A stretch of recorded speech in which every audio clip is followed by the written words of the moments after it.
Free, yeah, we're breaking free. No more oppression, it's out for liberty, breaking free. Yeah, we're taking a stand. Freedom's in our hearts, we're reclaiming our land.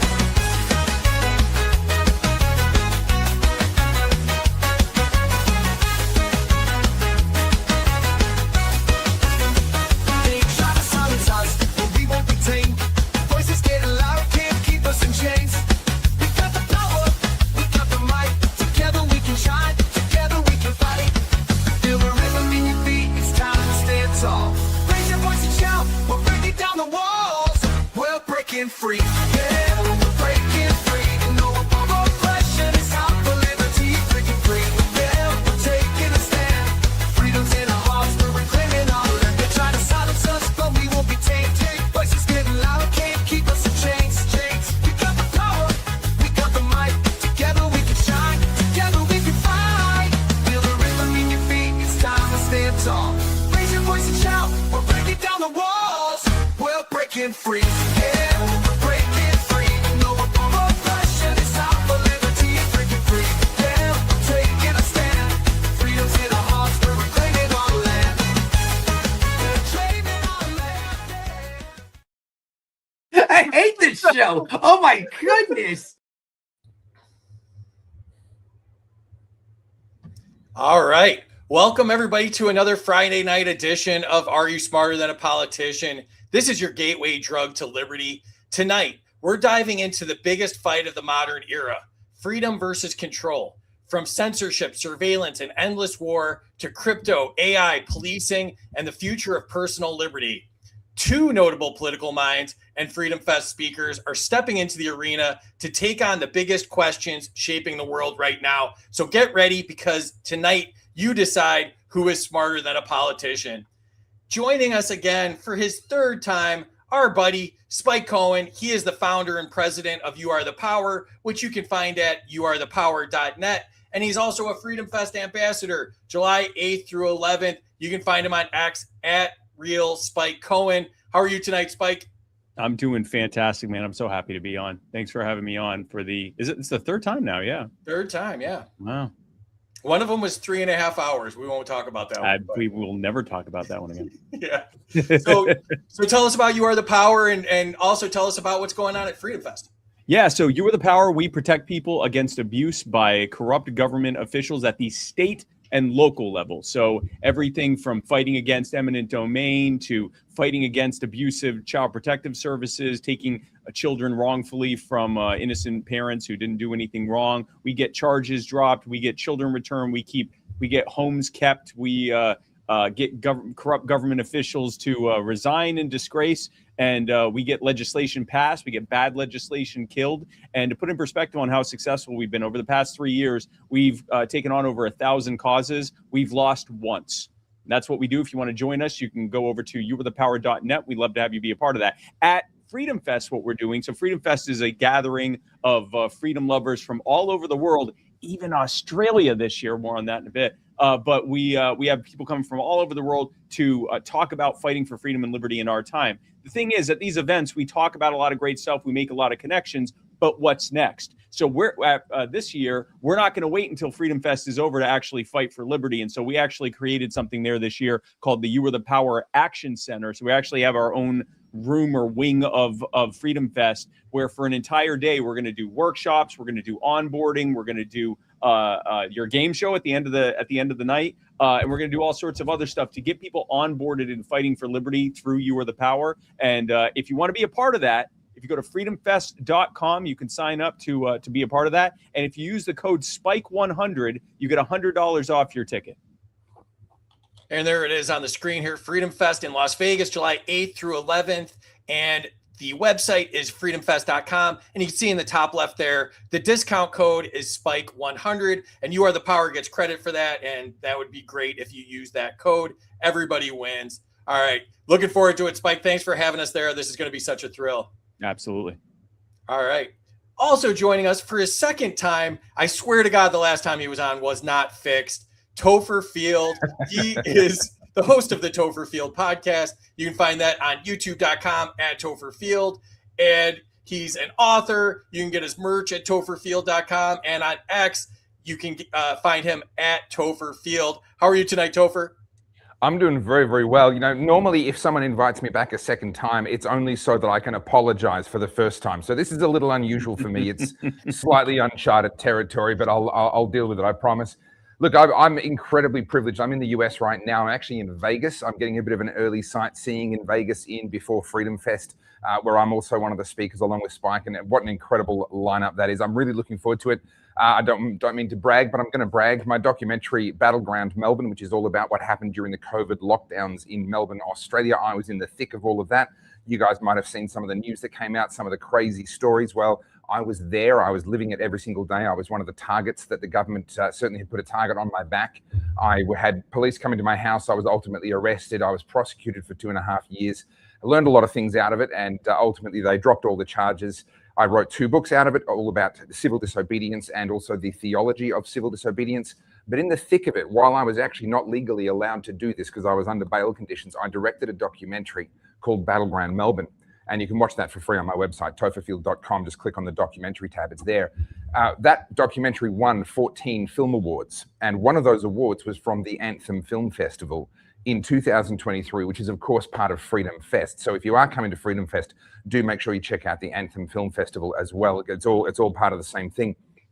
Regrettably, I couldn't actually come and attend to be able to accept the award that they'd so graciously given to my documentary. But I made a promise that I would get here someday. And Spike, I'm going to remind you of something that you said to me, I think in the same year, I think it was also 2023, I gave the closing address at the Friedman Conference in Sydney, Australia. You attended in person.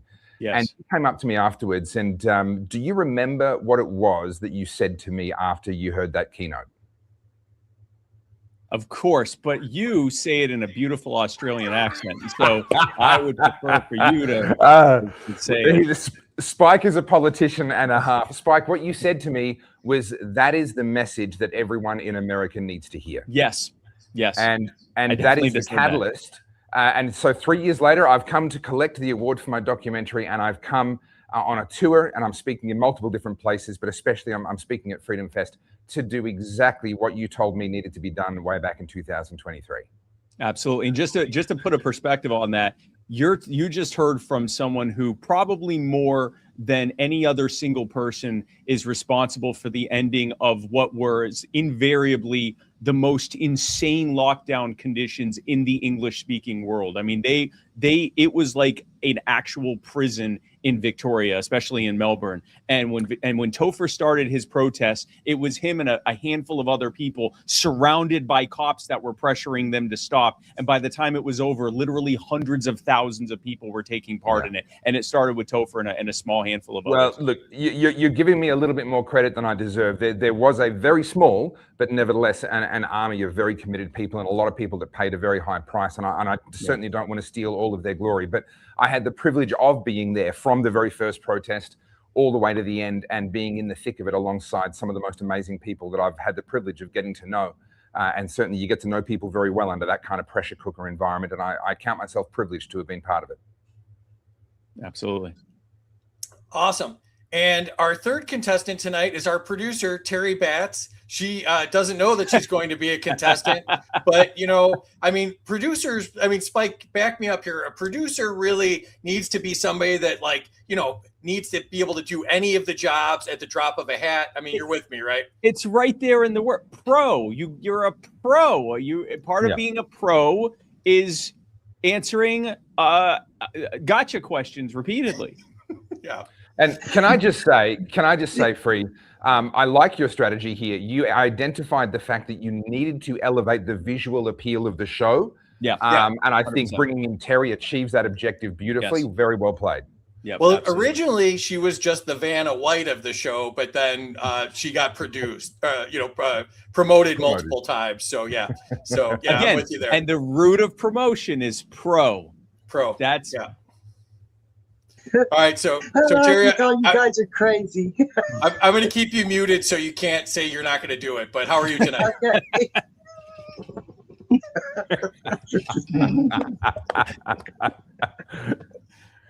All right, I think I'm in trouble, or she's laughing, or something's going on. So, all right, let's jump in the chat real quick. Rob Yates is here. What's up, Rob? Anarchist Chef's here. What's up, Chef? Amity's here. What's up, Amity? 200 to Spike for the best grassroots organization of our time. You are the power. We're rigging it 100%. early. Okay, good. No, that's good. 200 to Free for the Pantera graphic. I don't know what that is. 200 to Jeremy for those sweet grays. He's using your non-Spike name here. So that's Jeremy Todd, who's running government name. Wow. Okay. Yeah, right. he's running. He's running Thank for you, Spike SEC. Todd. Yeah, Spike Todd. I like it. 200 to Spike for wearing my shirt. That seems weird. Okay. Do you have power tonight, Spike? You can beat an Aussie with your hands tied behind your back. Don't bet on it. I Don't bet don't know on about it. that. What's up, Cy? 100 to Spike for doing the show from the Death Star. Thank you. Yeah. It is It a was the bit Death that. Star and Eagle. What's up, Brent? He's the host of the Aiming Up podcast. Tim's here. Do us proud, Topher. Who am I kidding? Of course you will. Excellent. Bronner's here. 100 to Topher for going through the scamdemic in Australia. 100 to Topher for matching merch. I like it. Minus 25 to Topher. 114 Film Awards. Can't be a real libertarian if you're winning things. That's true. That's true. All I care. That's from a North Carolina state affiliate for the Libertarian Party. Yeah, so that's that straight is. from the party. It is. That's It is an straight from the party. official party message. You Yeah. can't be a part of us because you win. All I care about is that I get to tell Thomas Queter that you won more awards than him. That's all I care about. So I can tease him. So No, that's good. 100 to Topher for overcoming the language barrier. I have no idea what he's saying. What's up, D? 100 to Spike for what he does with You Are the Power. Well, thank you. 200 to Topher for repping U.S. independence. Terry equals pro. That's a true story right there. 100 to Terry for leaving my money on the nightstand. Oh, my gosh. Terry put that on the screen, not me. That was not me. I'm just saying, send your complaints to studio at Freedom Uncut. She has to answer them. So, all right. Again, the root of producer is pro all times. Yeah. And of course, after an off-color joke, let's go right into our sponsor, Yes, which of is course. Xano.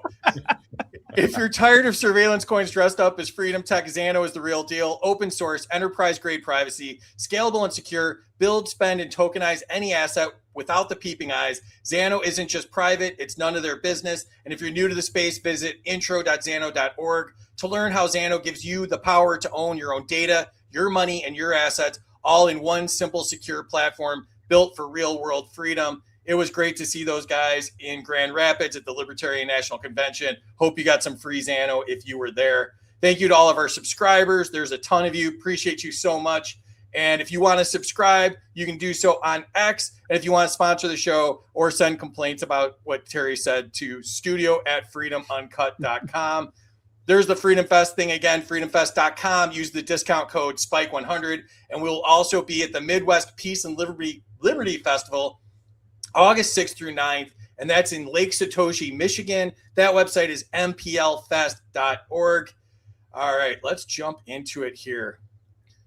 All right. Please share this out. Help bust the algorithm.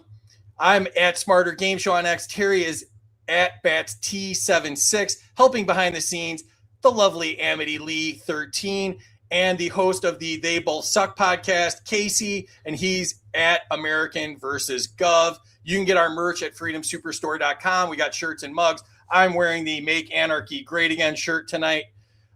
Check out our shorts on YouTube at Freedom Uncut. All right, so the grand prize tonight, since Trump ruined peace prizes, the grand prize is the Are You Smarter Than a Peace Prize. Also on the prize shelf, we have Mike Johnson's signature cologne, Swamp Ass, as well as the Ayn Rand Fountainhead teddy bear. And we have an assortment of libertarian bobbleheads, including the great Justin Amash, who we were just talking about. And we have the Ron Paul It's Happening alarm clock, as well as the eminent domain kit. If you want to turn Grandpa's farm into a server farm, this conversion kit is for you. We also have the UFC White House set, a big happening for America. And Is that of course, Marco Rubio? That's Marco Rubio, yeah. And because it's our government, the figures are sold separately, so you'll have to get those yourself. And we also have a brand new game, Inflation. That might be Trump. And we have the Federal Reserve Magic 8-Ball. You shake it, and it always tells you to print more money. And we have Neoconopoly, the game of global domination, as well as the Trump nativity set, because we can't get rid of this piece of junk, and it's like June already, and it's still on our prize shelf. So, and of course, the Lego Killdozer, because nobody talks about the Killdozer more than me and Casey do. All right, here are the rules. I am the government. Whatever I say goes. Scoring errors count. Life isn't fair. Suck it up, Buttercup. Nobody cares. Here's how scoring works. The chat controls the score. You can give or take up to 100 points from the contestants. And because I am the government and I believe in crony capitalism, subscribers can give or take up to 200 points because they pay me, so they matter more. Yeah. All right, let's get into it. Lightning round. I'll put Terry in the back. She controls the chat and the scoring, and will be contestant number 3 in just a minute. Thank you, Terry. And if she says anything you don't like, you send complaints to studio at whatever you said. I'm just going to keep putting her on the stage every third question. So here we go. I'll be in so much trouble tomorrow. All right. Spike, to you, the category is censorship by platform. Has online censorship been normalized? It's normalized for them. So everyone still is, for the most part, wants to have their opinion allowed, but a large, and I'm not sure if it's growing, but definitely a troublingly large number of people are perfectly fine as long as it's them, as long as it's someone else. And when you try to say to them, okay, but that the same infrastructure they're putting in place to censor them, they're going to use against you, they'll either say something like, well, it's going to be used against me anyway, which of course means we should grow it so they can do it even worse against you. Or they'll say, no, what I say is covered under free speech. What they say is hate speech, dangerous, whatever term they want to use. And it's like, and the thing, I want to blame this on time, but I can't, because I'm only in my 40s. I'm still a relative child. I remember when the Patriot Act was only supposed to be used against not just terrorists, but the specific terrorists that did 9/11, and instead now it's used against everyone. And so how they don't see this coming, I don't know. But I would say it's been normalized for them, whoever the them is, but not for me. No, you don't censor me, censor them. And that's why it's like, in a similar way that many people are like, don't tread on me, but then like in little letters, little words under that, tread on them, which is why we should be saying, actually, don't tread on anybody and don't censor anybody. I like it. All right, Topher, to you. Would free speech online survive another global emergency?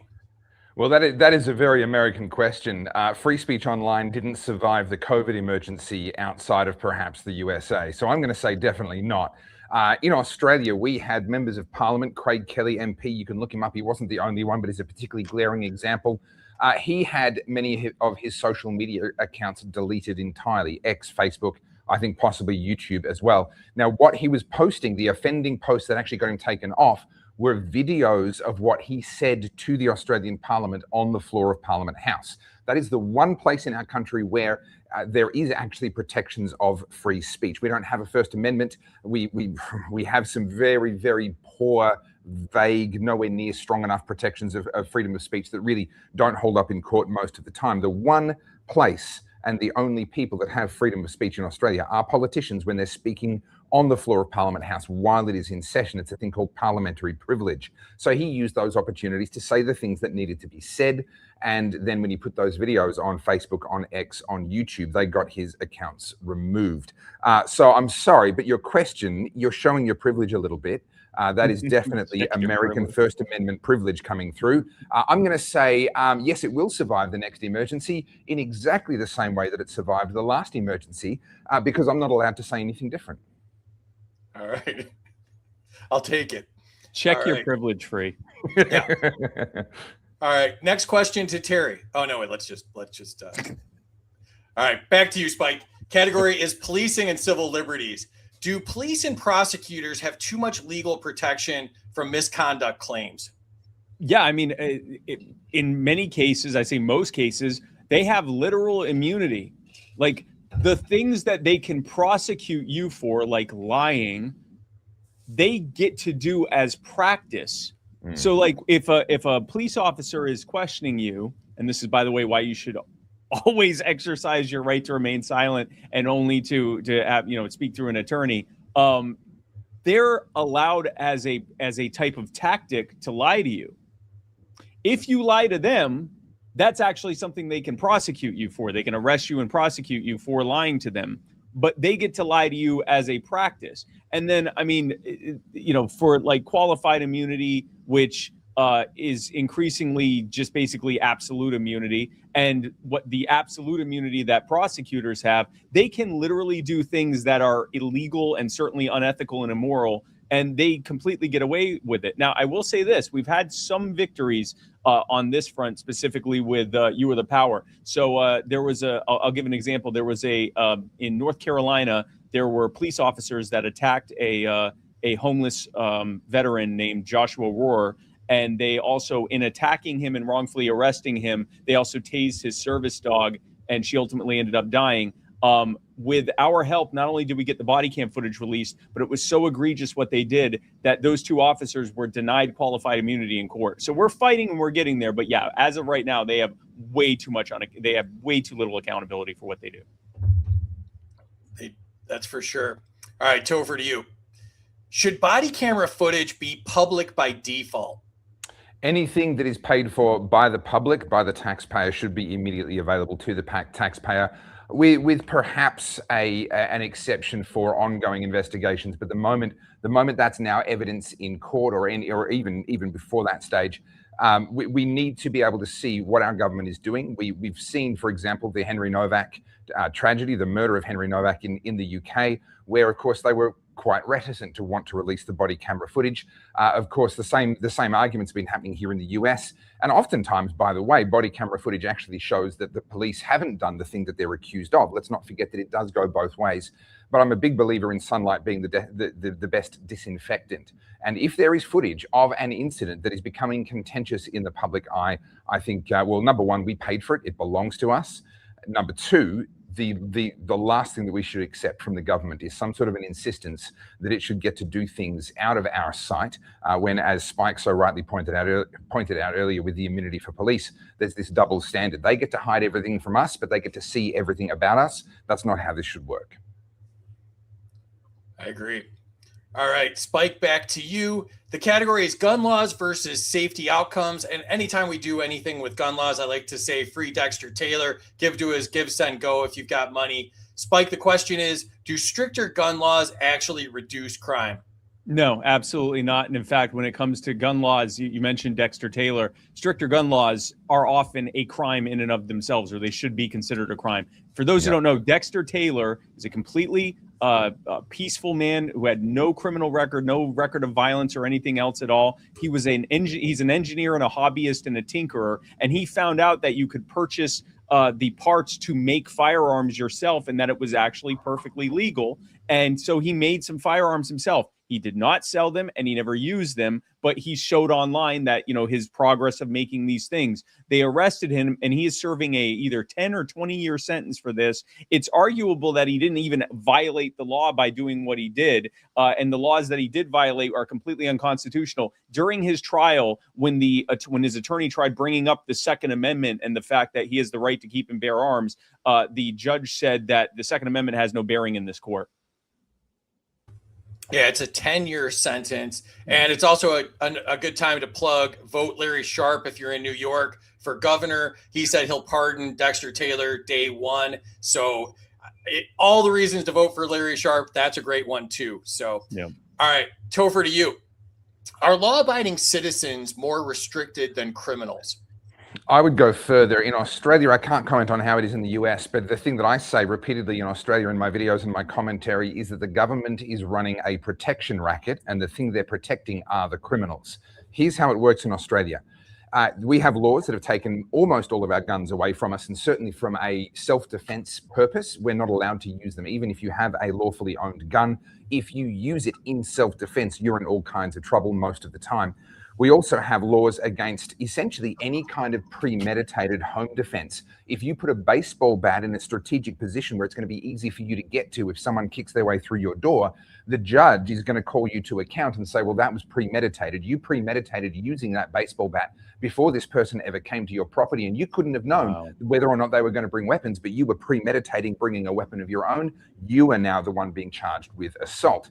So what happens, of course, is the criminals don't care about any of these laws. They'll bring whatever weapons they want, and believe me, criminals have no difficulty getting guns in Australia. And if gun prohibitions don't work on a massive, wealthy island continent with relatively low levels of corruption, I promise you gun bans are not going to work pretty much anywhere else in the world either. So the criminals, of course, bring their weapons. Of course they do.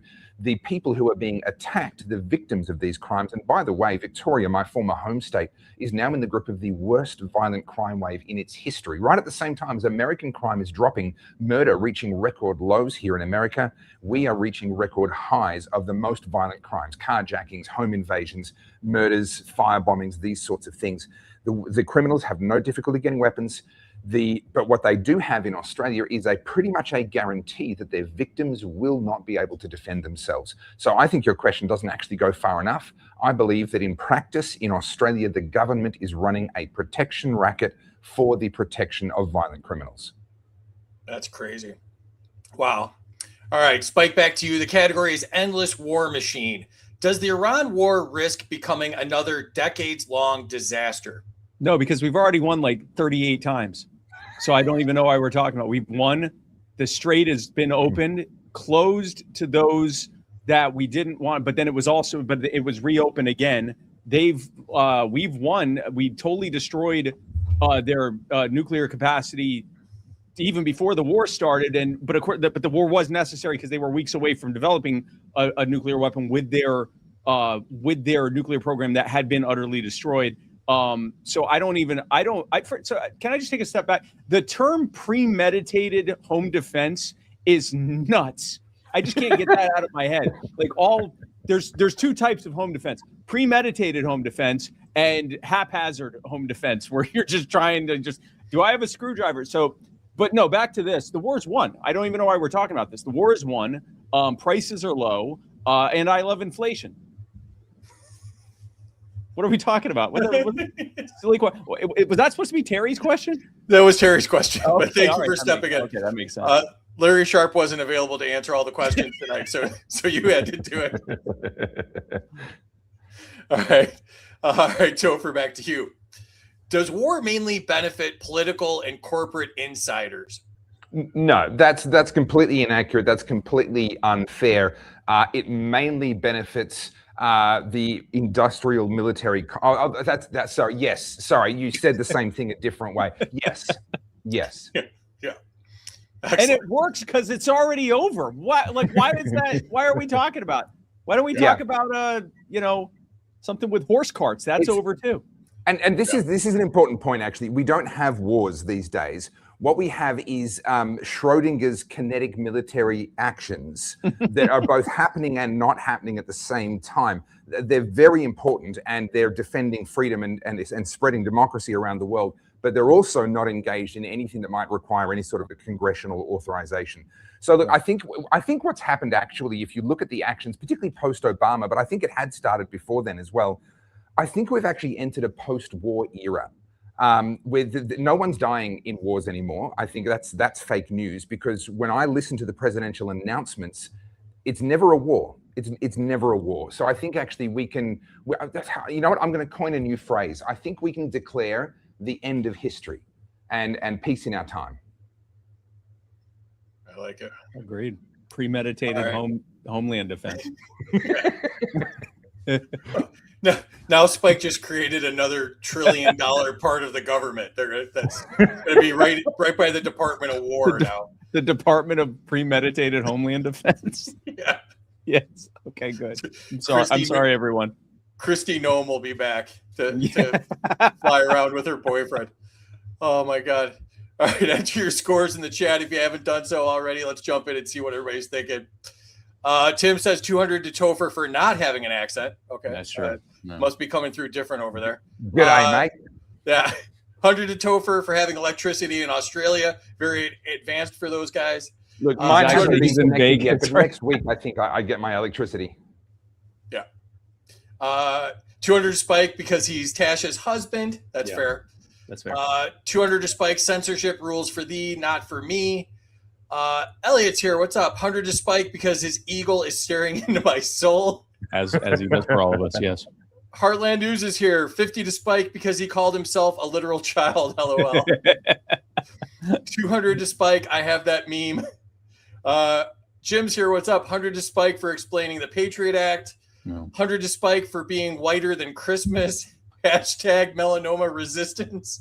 Is it that bad? Okay. Well, next to me, you look really white. So that's It's White that's Boy fun. Summer. I thought it was White Boy Yeah. Summer. So Yeah. That's unfair to put you next to me. 100 to Topher for learning me something. 100 to Topher for mentioning all those made up political words I'm too American to understand. Yeah. 200 to Free for Libertarian World Cup, U.S. versus Australia. Ooh, we could have bet on this. That would have been cool. Healer Protectors here, another subscriber. What's up? 5 million to Terry, the queen of the show. Absolutely. Yeah. Liberty Positives here, 78 for Tasha's husband. Waz is here. What's up, Waz? -1 to Topher for being Australia, but plus 199 for repping U.S. independence. 200 to Spike for You Are the Power. 100 to Topher. What's up, Jesse? 100 to Spike for telling us to shut up when dealing with pigs. 200 to Spike on STFU Friday. Oh yeah, it is, isn't it? Yeah, I didn't even think of that. Yes. 200 to Spike for quantifying qualified immunity. 200 to Topher. We paid for. It's ours. Release it. Yep. 100 for Spike mentioning the first case that brought me to You Are the Power. Joshua and his service dog Sunshine. R.I.P. 200 to Topher. Sunlight is the best disinfectant. 100 to Topher for doing the show with peanut butter in the top of his mouth or something. I have no idea. 100 to Topher, and the government should not force people who request information through things like FOIA here in the U.S. to pay for that access. 100 to Spike for making cyberbullying the government a household slogan in our Liberty families. I actually wore that to Christmas. I got some looks. 200 to Spike. Gun laws should be a crime. 200 for mentioning Henry Novak. 124 to Topher. Governments in all countries are running protection rackets for criminals. Yep. 200 to Topher. Governments are protection rackets. 100 to Topher for not narking on me for smuggling guns to Australia. And just sorry, while I've got you, my shipment still hasn't arrived. Can you just look into that, please? Thank you. Yeah, he's probably licking stamps as we speak. That would be my guess with Scientific. Had to put stew in the fridge, 200 points each, and new laws are made to make new criminals. 182 to Spike. We've already won. 100 to Spike for his Iran joke. I was serious. 100 to Spike for explaining the Iran war to us, which we won several times or something. 39, I Just believe. keep winning. Trump said we would win so many times we would get tired of winning, and he just meant Iran. It turns out. Yeah, we're tired of hearing about not winning. Is what I think I would have been. 100 to Spike for the obvious sarcasm. -4 to Spike. 1 point for each more win we can have. Topher 200 for Schrodinger's war. That's Jonathan Miller is running for NC Senate. Check him out. Right. 100 to Topher for explaining wars without emus to us. 200 to Topher Schrodinger's military actions. Good, yeah. 100 both to Topher and Spike for realizing Trump is playing 18,000 D chess. Yep. 200 to Tasha's husband. What's up, Liberty Shamrocker? What's up, Jake? Check out Tough Love Records. Nutatious is here. 500 to Topher because that man's amazing. True story. Appalachian Liberty's here. Travis, what's up? Check out his podcast. 100 to Spike for whatever he just said. 100 to Topher for what he said. I don't speak Australian. This seems to be a big problem with my This friends. is a theme, isn't it? My friends are having such a hard time with this. Usually it's just me they can't understand with a Chicago accent, but apparently Australia is way worse. But it's Saturday. You people are living in the past. That's 100% true. Do you have any good sports bets for us? I'd like to know who won the World Cup. Before you get to the tally, can I just make a point here? There was a reference to 18,000D chess. People might not be familiar with this idea, but that's just 5D chess after Trump's inflation. It's just inflation adjusted 5D chess. That's all it is. That's why he right. loves inflation, because it just keeps upping his chess game. Yeah, That's right. I agree. Yeah, That seems right. All right, last one, and you got points for time traveling too. There you go. That seems right. That seems right. All right. Oh wow, it's close. Let's check this out. Spike in the lead, 33-28. Mostly is this real? So is is this your real? Tash's husband? This is real. Okay, all right. That was the difference. Oh, This is real. And gonna be Topher just brutal. behind. And Andrew still hasn't arrived, so he got negative points. So He's getting docked for every minute he's not here. we had Mike Decentralized was supposed to be on the first show ever, and Yes. so he had an emergency and couldn't do it. And so for every episode, for like the first 50 episodes, I kept him up on the scoreboard and took 100 points every round. So at one point he was like negative 50,000 points. So Yeah. all right, and here we go. Back to it. Spike, back to you. Category is private space exploration. Kind of in the news today if you want to be a trillionaire. Should billionaires, and I guess trillionaires, lead the future of space travel? I mean, it's less of a question of should or could. It's like who's going to, and I think that, I mean, you literally have an agency that's funded with, at least in theory, unlimited tax dollars with NASA and other government agencies as well in other countries. And then you have SpaceX and Blue Origin and like these other companies that are spending sometimes a tenth of what the government agencies are spending and getting further. And so, it's completely conceivable that even with less funding, because there's a profit motive built in, as well as just the desire to expand our horizons and everything else, but the profit motive that's built in there, not only are they going to be wiser with the money, but they're going to have more built-in motive to do it.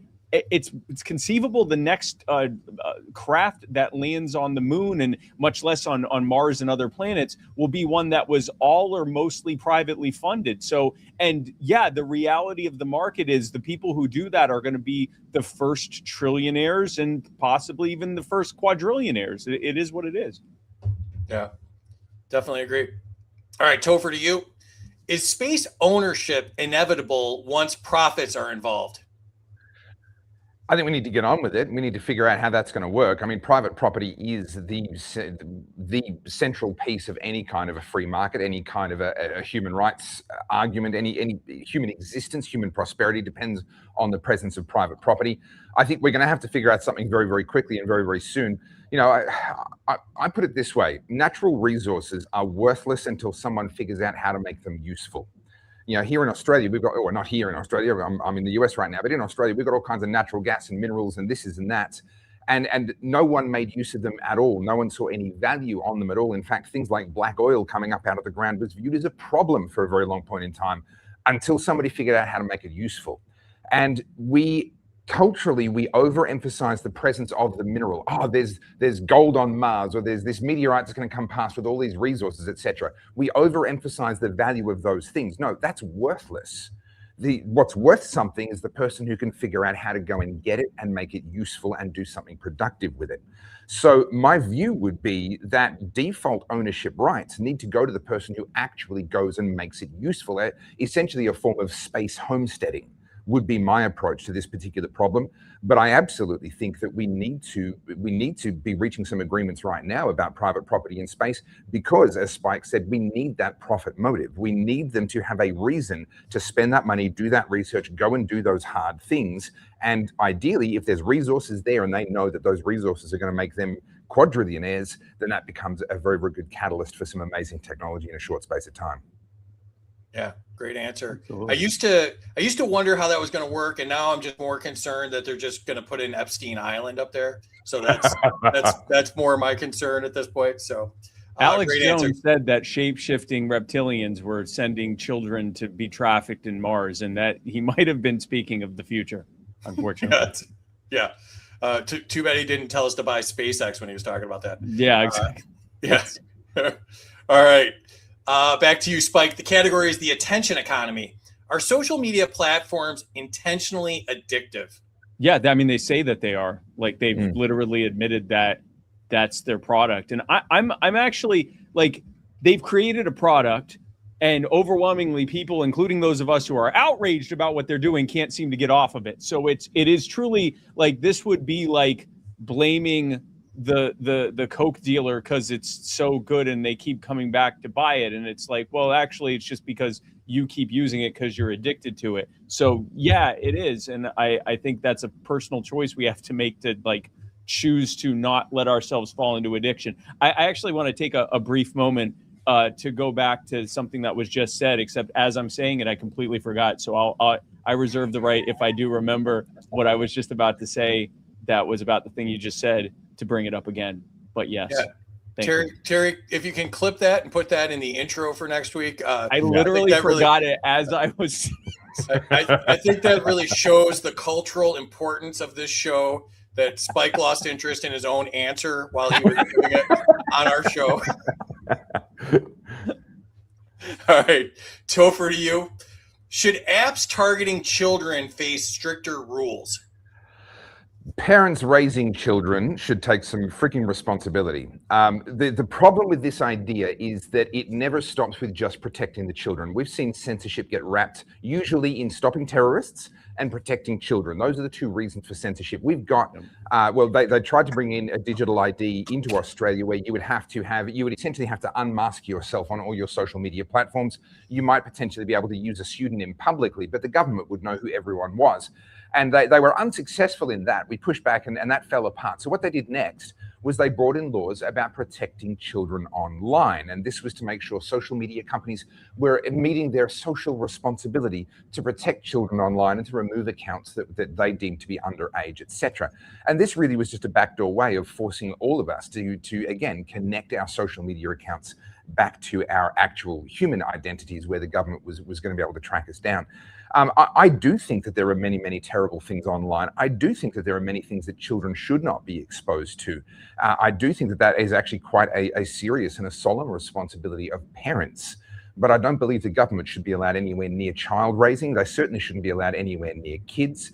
Governments are, I think, the vilest of predators that are out there. They literally want to steal your kids, steal their minds, and twist them into a creation of their own. They hate the idea that parents are actually raising their kids their way. And so protecting children online is one of the arguments, it's one of the levers that they like to use to emotionally manipulate us into accepting further curtailments of our liberty. I reject outright the idea that we should trust the government with anything like that, whilst also urging anyone who will listen that we absolutely need to be protecting kids online. But if you are a parent, that is your job. That's interesting because all three of us use pseudonyms. I'm Free, he's Spike, you're Topher. Sure. Yeah. Yeah. So did you want 100 points for that? Is that what that was? Well, no, I was assuming that was your real name. I was going for a joke there. Since that joke didn't land, Spike, did you think of what you wanted to say? No, I'm literally the whole time. Topher made some great points, and I'm forgot what those were too. As soon as this goes offline, I'm going to be like, "That's what it was." I was about to drop a point that would have changed things for everyone watching this, and as I was pivoting, just blank slate. I'm going to remember it's somewhere between Epstein Island and social media being addictive. You said something, Free, and I went, I got to talk about that. And I'm going to figure it out. I'm going to figure it out. Points in the middle of the night if it makes you feel better. So yes. All right. Back to it. Spike, back to you. The category is localism and agorism. Is building local alternatives more powerful than begging politicians? No, I mean, manifestly so, right? Like we see over and over again that, there are examples. It's so much more effective that they often ban it, right? Like you'll hear example of like, it's something as simple as like trying to get a pothole fixed or, someone trying to get, something fixed on a curb or something like that locally. And they keep going to the government and saying, we need to get this done. And they won't, and the government doesn't do anything about it, keeps taxing them and saying it's for infrastructure, but not actually fixing the infrastructure. And then someone will say, you know what, I'm just going to go there. I'm going to fix it with asphalt or with concrete or whatever. And they'll do it. And then they'll get a notice immediately. Like the same government that was completely powerless to do anything about that thing immediately could find the person who did it and, send them a notice saying, you did this on our property and you did it without proper licensing or permission. And, here's your fine for doing it. And then they'll take that money and then still not fix it. So yeah, I mean, not only is it more effective, but it's so much more effective that they often will criminalize you for it. Definitely agree. Topher, to you. Would local food, money, and trade make communities stronger? The single best way to strengthen communities is to have them be more economically engaged with each other. We, as libertarians, we understand that at a national and an international level. We understand that trade across borders softens relationships, that interconnectivity is good, and it can help you to overcome a lot of other forms of conflict. The same is true at a local level, at a domestic level, at a community level. I actually teach about this in my masterclass. And we dedicate some time to community. And one of the principles that I really, really emphasize when I'm talking about community is a healthy community is one where the individuals get stronger as a result of being in the community. It is not one where individuals are sacrificed for this idea of community. And one of the best ways to make individuals stronger is to make them financially more resilient, more free trade, more economic opportunities, more opportunities to serve each other. One of the fastest ways, or one of the best ways that immigrant communities tend to get ahead when they arrive in new countries. In Australia, we had post-World War II, we had large amounts of Italian and Greek immigrants moving in. They arrived flat broke. They worked their backsides off, and then they all spent their money with each other. If you're an Italian, you employed another Italian. You bought from the Italian grocery store. You got the Italian tiles, not the Australian tiles. And because they just simply understood, hey, we're going to spend our money with each other. All of a sudden, literally, I talk about this in one of my keynotes. I would be riding my bicycle around the streets of my suburb as a kid, and my suburb was the Australian, sort of fifth generation English suburb, and we had single-story homes with 3 bedrooms and 1 car out the front. The next suburb had been paddocks when all the Italians arrived, and that's where they built their houses. Well, they had double-story mansions with 5 bedrooms, even though they only had 2 kids, and there were 6 cars out the front. And I remember being confused by that as a kid. How could they do that when I'm being told they arrived here with nothing? And at first I was like, well, maybe they didn't arrive here with nothing, and conspiracy theory. No. They spent their money with each other. They formed a community, in their case, based around their country of origin. Now, I'm not going to encourage people to do it around country of origin. I don't think that's a particularly important characteristic. But when you find your ideological fellows, when you find the people, especially this, when you find the people who share your kind of courage, so that they're the kind of people that when you stand up on an issue, they're going to be right there with you, supporting you. When you find those people, spend your money with them. It is the #1 best way to build community. Don't expect discounts. Don't be asking for deals. Don't be sitting there going, oh, but we're part of the same community. You got to look after me. No, you look after them, and that community will form and strengthen. Great answer. Couldn't agree more. All right. Spike, back to you. And we like to shout out You Are the Power whenever we do a category that's appropriate to the amazing work that You Are the Power is doing. The category is Citizens versus the Bureaucracy. Should government agencies be required to answer citizen complaints with stricter deadlines? This time I'm going to recall the thing before I forget it. So another big reason that immigrant communities are often, especially when they first get here, get to a country that they're entering, are so tight knit, is because they're often wary of utilizing law enforcement, at least as they're more wary than the native population to utilize it, and it forces them to resolve conflicts themselves. And so the natural wearing on our community that comes from resorting to violence every time there's a conflict, just, handing it off to the people with guns who, now whatever they do, we're not accountable for it. All we did was just call the police and backed off and, went back to whatever we were doing. It shows that there's kind of a dissolving of community ties that happens when we default to just bringing in the people with the guns, as opposed to having to resolve it between ourselves. I'm going to remember what you just said. Oh, strict deadlines. Yes, they absolutely should. The idea, FOIA, Freedom of Information Act, and requirements for government to hand over information mean essentially nothing if they can take as long as they want and charge you whatever you want for it. As Topher said before with body cam footage, if the taxpayers have paid for it, it should cost $0.00 because it was already paid for. It already exists. What are you charging me for? So it shouldn't cost anything. And yeah, there should be very, very strict deadlines, and there should be both civil and potentially criminal penalties if they don't turn it over in that timeline. At the very least, civil penalties. And if it can be demonstrated that there was any malicious intent to not pass it over, then there should be criminal penalties for that.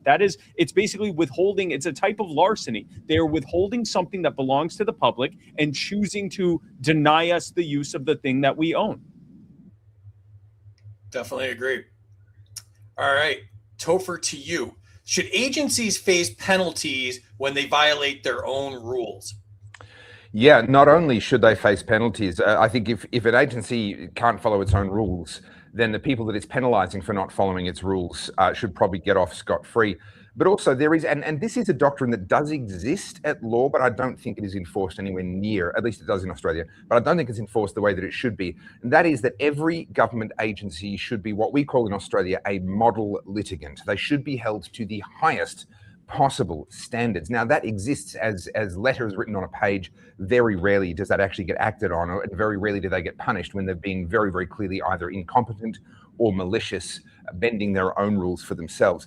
But there is a very high level of dread that I believe government employees should have whenever they exercise their powers under the government. The idea that they can use this sort of power to which we are all beholden. And just a little bit of background for those that maybe might be new to libertarianism, etc. One of the realities is that everything the government says, whether it's a police officer, whether it's a bureaucrat, whether it's a politician, every time they tell you to do something, every time they ask you a question, there's this unspoken or else at the end of the sentence. This is especially obviously true with police, but it's actually true with all of them. When a bureaucrat, when the local council comes along and says, you need to take that shed down, you didn't get a permit for that, there's an or else on the back of that sentence. And yes, there's this long paperwork process that has to happen first, but eventually, if you don't take that shed down, someone's going to make it happen. And if you try and stop them from making it happen, things are going to get really rough really, really quickly. So every single thing that any government agency, any bureaucrat, any politician does has the power of or else behind it.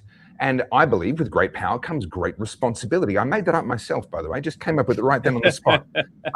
And if that's the case, then anytime they abuse that power, they must be made an example of. It's not good enough just simply for them to say sorry, to make restitution in that one instance. If that's their behavior, the assumption has to be that they're pretty careless with their power, and the consequences for them shouldn't just be against their department, it should actually reach into their personal lives. We won't see politicians, bureaucrats, police officers, etc., really actually exercising their powers with the care that their power deserves until they know that they are personally liable should they exceed that authority in a way that is egregious. Excellent. All right, enter your scores in the chat. Let's jump in the chat here. They're loving this. It's going crazy. 100 to whoever can fight a kangaroo and win. I think that's got to be Topher. That's Topher. Yeah, 200 to Topher for chess inflation.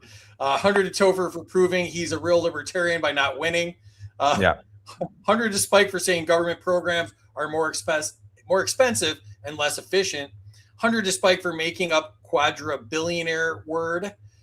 200 to Spike for private funded space race, but minus 100 if he thinks Elon is a trillionaire from his own sweat. A modern day robber baron is all he is. Elon. Yeah, I don't know where that went off the rails. Sometimes Chris's comments just kind of take a right turn and I didn't right say into the Gulf. Didn't say anything. Yeah. 100 to Spike for being in the YouTube chat. 100 to Spike for using conceivable correctly. He studied his Princess Bride. 100 to Topher for pointing out how Australia is stupid with our natural resources. Yes. 100 to Topher, mate. Crikey, mate. Yeah, Australia, mate. Space, homesteading, mate. It's Straya. There's no L in it. Get it right, please. Straya. He's just trying to make me say stuff that's going to make me look dumb. That's really all he's doing there.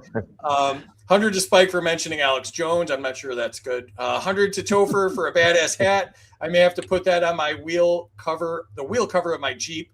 You're welcome. 200 to Topher for parental responsibility. 100 to Spike for forgetting to make a point. That's kind of the point of the show. He might win. 200 to Spike. I've been that high before too. No, listen, I've been sober for over 20 years, but in that moment, I'm like, I used to do this a lot more than I'm doing right now. I would have done that with everything. We drag you down to a certain level on the show. 100 to Topher. I should definitely take responsibility for my children whenever I find them again. 50 to Topher because he got to put up with shrimp on the Barbie jokes from us Americans. What's up, Tony? Give it a rest. 100 to Topher. That's all we know about Australia, though. Like that and Kylie Minogue is really all I know. Yeah. I really didn't even really know what you guys were going through until Spike started retweeting you guys all the time. That was all news to me. So 100 to Topher for saying governments are the vilest. 200 to Topher, government is the enemy. 200 to Topher for thinking of the children. What's up, Dylan? 50 to Spike for using a pseudonym. Yeah, great story there. Songsters here. What's up? 100 to Topher for reminding us it's the parents' job to raise the kids. 100 to Spike for reaching out to Free later about what he forgot. 100 to Spike for finger snapping. 200 to Topher. Yeah, it was excellent. It was excellent. You could have been one of the Commodores is really what I learned there. 200 to Topher and minus 5,000 to Free for confusing Topher. Yeah, that was bad. 200 to Spike because Terry said we can't follow Topher because he's done the work. Absolutely. Yeah, right. 200 Topher for whatever he just said. 200 pity points for Spike going senile. Yeah. No, it happened. 100 to Spike and Topher for pimping agorism. 200 points to Topher for grifting his master class. Got to get the grift in. 100 to Topher for taking in all those economically beneficial immigrants we deported. Darren's here. What's up, Darren? 50 to Topher for not saying mafia. 100 to Topher for that, but for his master class.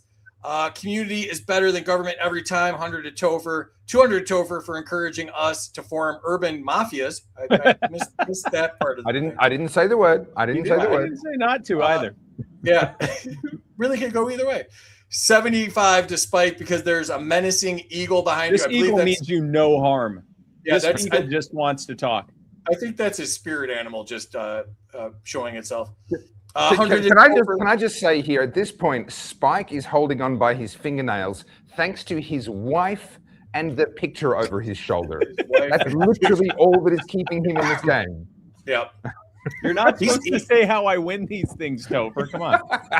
I mean, really, Tash has carried him for so long. And Yeah, I'm glad yeah. my show does a great job of highlighting that. The Like 19 years now. Behind Yeah. the news. Yeah. Yeah. 100 to Topher for getting into the country with his kangaroo skin passport. Yeah. 100 to Topher for friends pay full price. Yeah. Marcus is here from the Black Powder podcast, which I was on a couple weeks ago. 100 to Spike because I love him and we are best buddies. I let Spike just nod. 100 to Spike for explaining withholding body cam footage is done with public funds. 100 points to Topher for government agencies should bugger off if they can't follow their own rules. I believe that's an Australian word there. Nomi's here. What's up, buddy? And check out his 3 Shots In podcast. Hey, y'all, 200 to Spike because I was late. 200 to Topher for too much 1984, not enough 1976. Great merch. 1776. Oh, what did I say? 1976? Yeah. I'm not even. Not enough disco. It wasn't as great a year. As soon as Spike stopped paying attention, I just followed his lead. Not enough of what was that? The Ford administration. It was the Ford administration. Yeah. What's the Ford administration? The bicentennial. I got sick Yeah, of it. it's not enough bicentennial That's celebrations. Yeah. So you're gonna have to, when we meet in person, Topher, you're gonna have to explain Australia and 1776 and 1976 to me. So let's put those on the list. Okay. 100 to Topher for answering his game show question or else. Dan's here. What's up, Dan? 200 to Topher, unspoken or else. 100 to Topher for saying indirectly laws are threats with a gun enforcer. 200 Spike body cam footage. 100 to Topher for being the Spike of Australia. Great combo and great show. I like that. I'm offended, by the way. That is deeply, deeply traumatizing to hear somebody say that. I thought I was the Topher of America. I thought that was... See, that's more like it. Yeah, I was. There we go. 200 Topher, don't tread on my shed. I like that as well. All right, let's jump. Wait, where's mine? Yeah, I feel like I got that round, Spike. I feel like I absolutely crushed you that round. What, but Ooh. but not as much as they told you. I gave you 200 for doing this. Yeah, but see, I won without them. I didn't even need them, Spike. I gave them away as a charity gift, to free because he needs all the help he can get. Well, I appreciate that. Yeah, there we go. All right, let's see if Topher did, in fact, jump ahead here. And he did. 54-53. Oh, just 40 points ahead of Spike. And Andrew still at minus 500. I don't know if that includes my 200, but it should because he did that. No, you actually can't give points while you're on the show. That's one of our Even rules. to my opponent? People were doing all this kumbaya BS, and I got sick of it like episode 5, so I made that a rule. Well, he's 200 points ahead in my heart. This is not supposed to bring us together and be fun. It's supposed to be competitive and brutal. Spike, that's nonsense. You don't have a heart. We all know that. That's fair. All right, let's get back into it here. Back to you, Spike. Categories cryptocurrency. This is brought to us by our friends at Xano. Check out intro.xano.org. Appreciate them. Spike, should Americans be free to use crypto without government permission? People should be free to use just about anything without government permission. I think the great thing about cryptocurrency, what made it go from this kind of cool sounding idea on a white paper to increasingly one of the biggest asset classes and mediums for exchange on earth, is precisely the fact that it was made by the market, that it was not created under fiat of government, and even operating within a very government controlled market, it's still doing so well precisely because and there are so many different currencies because they're meeting the various needs of the market. So like Xano is cornering that market of people that to them privacy is paramount to everything else. And then there are so many other cryptocurrencies that are fulfilling a specific need. And I think a truly free market in money is one in which people can use whatever kind of medium for exchange they want to use for whatever purpose they want to use it. Obviously, provided they're not harming anyone else, and that it is because it's coming from the market, meaning that its customer is essentially the user. It's inherently going to be a better product than fiat currency, whose customer is the government. The purpose of fiat currency is increasingly to just pass the debt, the burden of the debt on to those who use that currency that they've issued, because by not having to tax you to immediately to pay that debt, instead they can just run up a bunch of currency and throw it out there and use that to pay the debt. But in doing so, it devalues the rest of that currency, it devalues each of that currency that people are using. And so it's like an insidious form of taxation and theft to make you use something that over time loses its value. And, cryptocurrency solves that problem. So absolutely. Yeah, and I should point out really quick that I made my donation to You Are the Power in Xano because I don't think the government should have any business knowing who I support, where I spend my money, what organizations I'm interested in, that I associate with the Topher of the United States, any of that information. So I donated in Xano. You can do the same. Go to youarethepower.net and you can give in Xano too, or any crypto and lots of stuff. And the direct link is youarethepower.net/crypto. Excellent. Yes. Funny little side note here. I think Terry disconnected her camera so I wouldn't give her a question tonight. All right, back to it.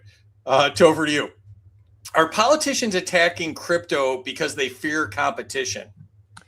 No, politicians are attacking crypto because they're too stupid to actually understand how the world works. And they attack anything that they view as a threat to them. They're not actually attacking crypto because it's a threat to their currency. Most of them don't understand what that would mean, even if they were to do what Spike said and allow competition in currencies. They simply cannot comprehend that. What they know is that it's different and they don't have control over it. And that's all they need to know. That's all they need to know. Now, what's really important when it comes to cryptos is they're right that they can't control it. That's what makes it so dangerous. We've seen this. We saw this with the Canadian truckers. You guys will remember during all the COVID lockdowns, your northern Mexicans had a bit of a rough time, and a bunch of them got together in a truck convoy and sat on the horn and made people cry. And we were watching those scenes from Melbourne, Australia, the most locked down city in the world. And it gave us an enormous amount of hope, because we're like, okay, the world is rising. There might be a horizon for us in what we're enduring down here in Melbourne. And of course, people began donating, because these truckers were sitting there for multiple days in a week, and they needed food and everything else. And then all of a sudden, a whole bunch of bank accounts got shut down. This is why politicians, this is the second reason why politicians love to issue their own fiat currency. Spike is absolutely correct about the first one, that they get to issue the currency and really not have to take responsibility for the debt.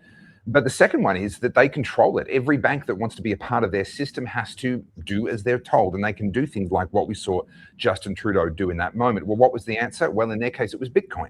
And and any one of a number of cryptos could have done that job, but Bitcoin seemed to be the main one that people used. At a personal level, I went to Venezuela when in 2015.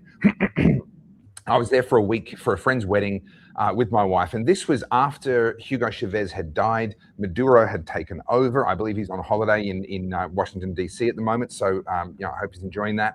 But he was in power in Venezuela at that point in time, and the Maduro diet had started. This was the starvation that caused the average Venezuelan to lose around about 10 kilograms each in sane person numbers. I think it's 22, 25 pounds, something like that for those that are stuck in the past.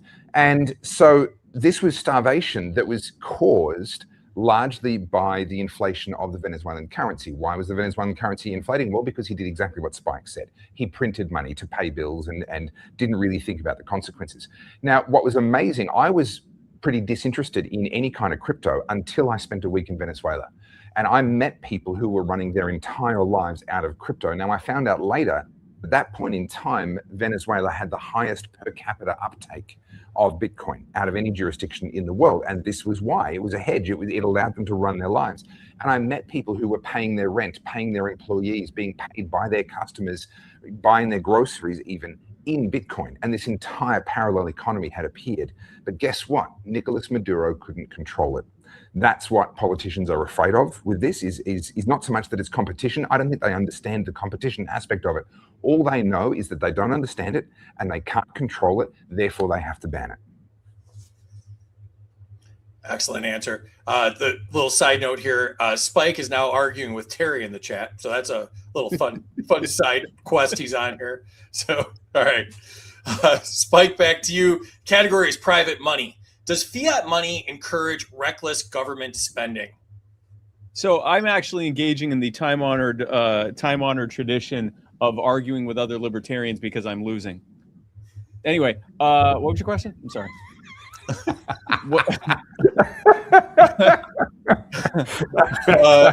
I argued with Terry once. It didn't go well for me, but you do you, brother. All right. The question is, does fiat money encourage reckless government spending? Yeah, it absolutely does. It's how they can do reckless government spending. I briefly talked about it before, but this is the lightning round, so I try to keep my questions under 15 minutes, and when possible. But absolutely, I mean, the basis by which the reason that they call it inflation is that it is actually a product of the inflation of the monetary supply, which leads to an inflation of the price of things. And the reason for that is because if you have, let's say you have a fixed number of goods and services, and you have this amount of money, but then the amount of money available increases by this much, but the number of goods and services didn't go up as well. It stayed this amount. It needs now this much more money to chase the same number of goods and services. So your money is losing value. That's why it costs more every day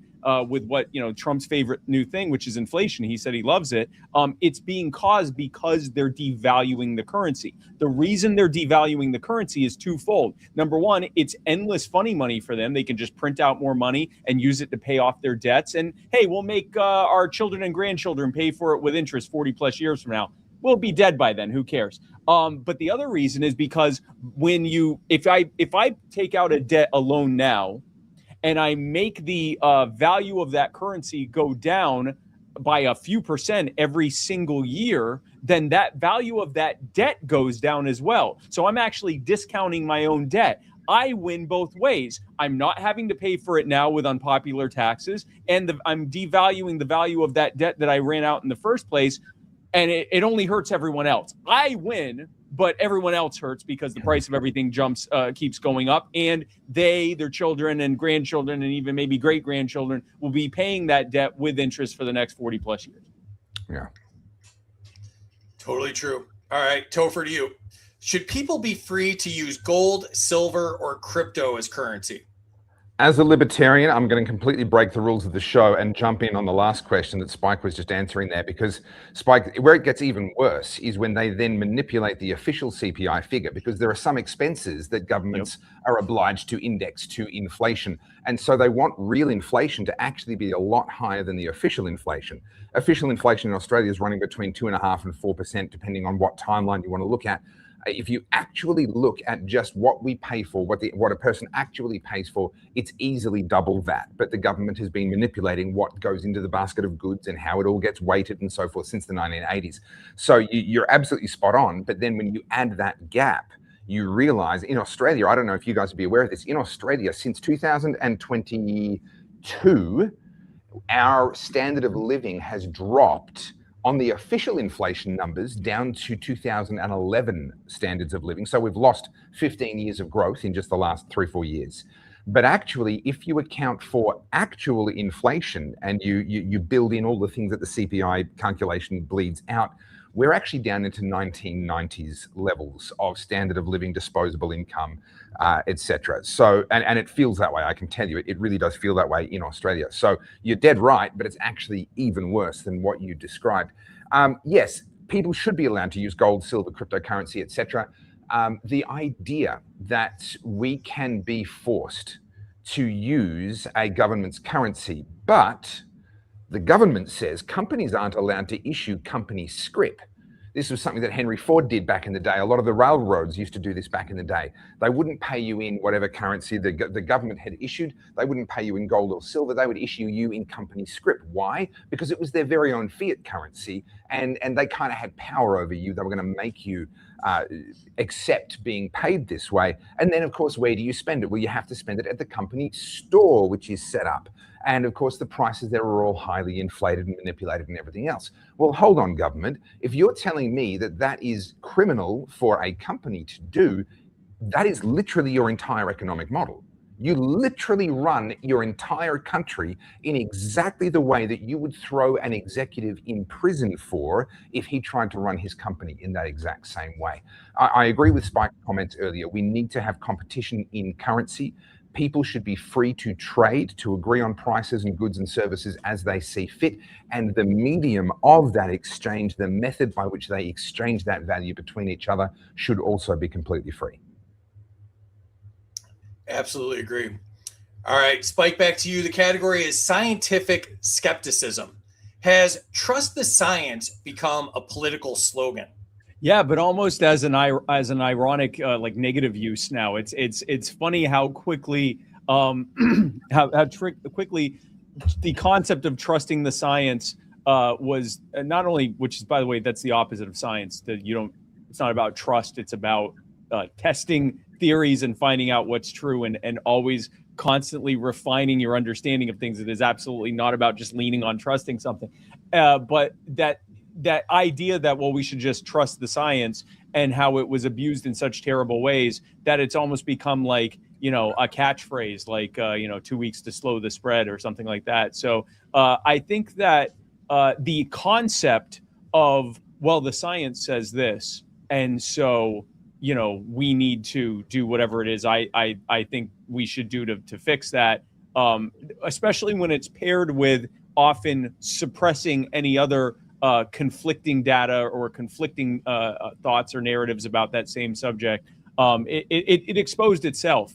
It is, I think the term is scientism, the idea that if you can kind of put the thin veneer of science on something, but do so in very unscientific ways, then it actually, blows up in your face. And I think that the concept of trust the science is a perfect example. And all the other slogans that came out of it during that time have all kind of become punchlines more than catchphrases.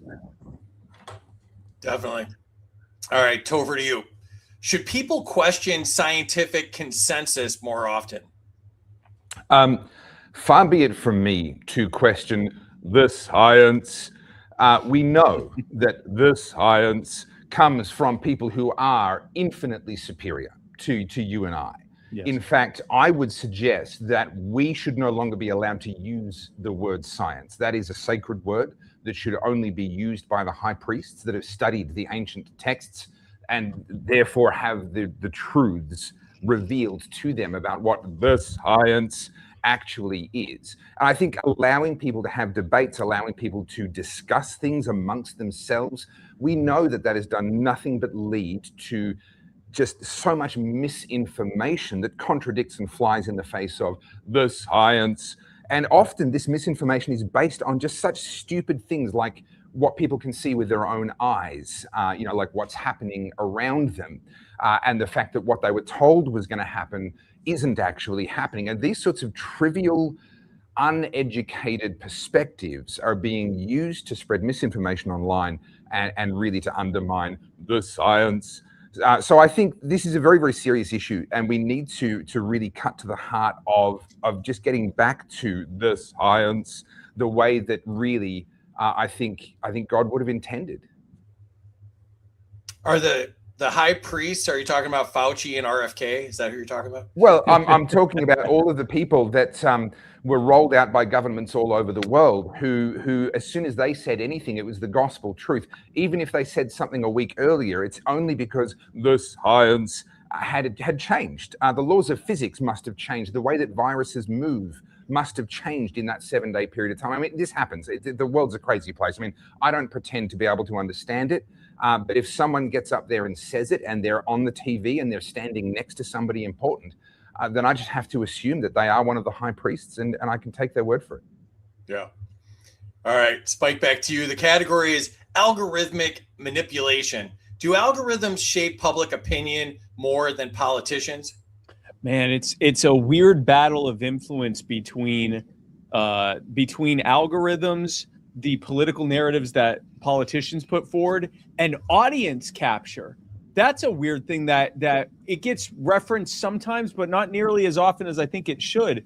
We were told that the mainstream media was beholden to the politicians and its corporate sponsors. That's all true, by the way, and that it was getting in the way of truth tellers telling the truth directly to the public. And that we certainly do see that with many podcasts and many alternative news media and stuff like that. But then we see other ones in that same kind of alternative media and podcasting space who have, in a relatively short period of time, turned into caricatures of themselves because the audience demands it. And the audience will stop subscribing and stop listening to them and stop sponsoring them and stop buying the products that their sponsors have if they even begin to fall outside of the growing orthodoxy within whatever that narrative is. So I would say, yeah, going back to your actual question, I would say that algorithms definitely, it is, like I said, it's almost like a three-way power battle between like these tech-driven algorithms and the kind of old school political and corporate media narratives and the audience demanding that their ears be tickled. And by the way, the Bible warns about this. I don't remember which book or chapter, but it talks about how in the end days that people they'll go to church, but they don't want to hear the actual gospel or the truth about Jesus. They just want to hear whatever tickles their ears, and audience capture is a perfect example of that. So an especially scary aspect of this is that AI is essentially a language model that's built on algorithms, and more and more people are these things are becoming their best friend. And while it can definitely be useful for a lot of things, like making fake products that I actually think you should start making free, it can be useful for a lot of stuff. If you make this thing your friend, it's not just an algorithm feeding you what you see on your news feed. It's an algorithm acting like your buddy and telling you only what the algorithm wants you to know. So it's definitely a concerning thing.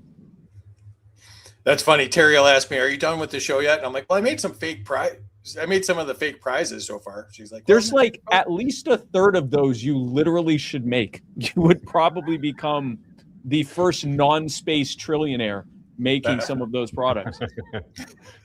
Or I'd be put on some lists and not be able to travel, probably. Or both. Yeah. Or both. All right. I like it. I'll take that as an endorsement. All right.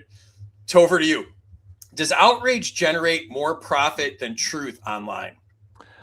100%. Yeah. And boy, have I handicapped myself over my 17 years of political commentary by doing this really dumb thing where I focus more on what's true than I focus on what makes people angry and activates their almonds.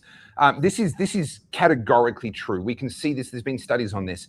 Something negative posted online is very significantly, I believe it's multiples more likely to go viral than something positive. Something positive has to be a particularly unusual, heartwarming, or interesting thing in order to go viral.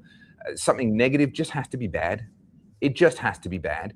And unfortunately, what this does as well in the age of AI is people now have access to these language models that then can help them write this kind of negativity very, very easily. And the language model can go and have a look and study and figure out, how do I tweak this? I'm going to give you 5 options for how you could put this up online and get the most traction with this, often entirely false, but sometimes there might be a kernel of truth in the story, but they're just finding the most negative possible way to present it.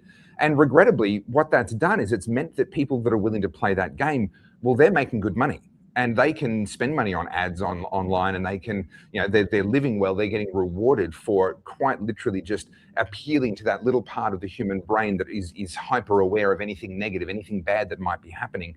And people like myself, like Spike, and like many other good people in the world who are trying to make the world a better place, well, we actually care about saying what's true. We care whether what we say is accurate, and we're trying to make a difference to actually improve the lives of people. Regrettably, that's not as popular. Definitely. Quick update. I think Spike is now arguing with Spike in the chat from YouTube and X. And so that's been fun to watch. Well, I was wrong. Were you wrong? I was wrong. Well, at least you told yourself twice. Yeah. All right. Category is technocratic governance. Spike, do technocrats overestimate their ability to control outcomes? Well, I mean, if it's public opinion, very often they've estimated it pretty accurately, unfortunately.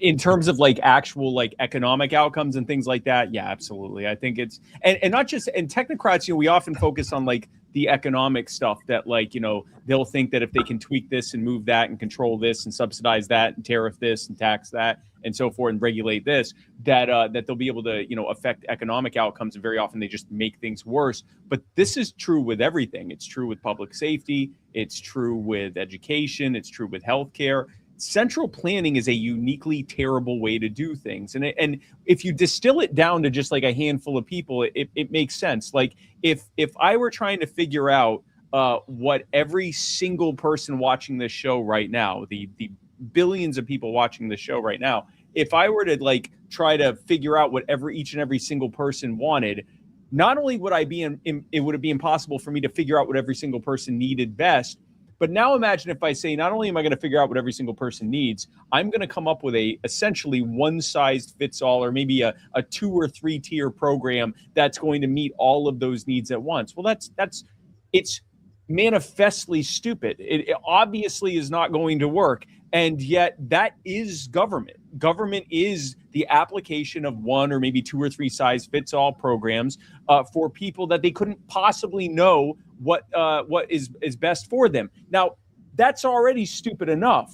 But now factor in that every single incentive structure that is in place does not encourage them to actually meet the needs of people. It actually discourages them from meeting the needs of people, encourages them to make things worse so that they're more dependent on them, and gives them no accountability for when they do wrong. They get immunity for everything that they do. So not only, even if they were the greatest angels amongst us, they still wouldn't be able to do it because it's impossible for central planners to be able to know what everyone needs, much less to apply it to people with just 1 or 2 or a handful of solutions.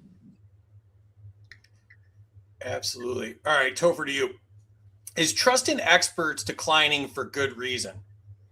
Yeah, and this should have been obvious from the start. In order to become an expert, you have to spend an inordinate amount of time focusing on an ever narrower specialty. There's that old saying, in primary school, you learn a little bit about lots of things, and then in high school, you learn more about lots of things. And then as you get towards high school, you start to specialize. So you start to learn about fewer things, but you learn more and more about those things. Then you go and do a university degree, and then eventually you do a doctorate. And by the time you do a doctorate, you've narrowed down what you're looking at and researching so much that in the end, you know absolutely everything about absolutely nothing. And that's the pathway to becoming an expert. Now, we saw this during COVID. This is sort of the most recent example where we had these experts being rolled out by politicians and often being put in front of the media where, quite frankly, experts do not belong. And what the politicians were doing is abdicating responsibility for balancing the competing needs and interests in society. Now, to be clear, I don't think politicians should have had that role to begin with. It's up to each of us to make those decisions for ourselves, but we're talking about the role of experts here. So the politicians would roll out an expert, the expert would say the thing, and the politician would say, well, we're just trusting the experts. We're doing what the experts tell us to do. Yep. Well, excuse me, by definition, an expert's view of anything is not going to be balanced. It's not going to take into account all of the factors that actually need to be considered before you go into any kind of a legislative or a policy type of outcome. Sure, they should have input. You need experts. You need experts as court witnesses. You need experts if you want to build a house. You need experts for all kinds of different things. But in public life, as people who, well, they've said it and therefore we're going to implement that as public policy, that is a terrible idea. It was obviously a terrible idea from the very beginning. It never made sense. But the reason why they actually did it had nothing to do with expertise and everything to do with abdicating responsibility and being able to point the finger if people weren't happy with what was done.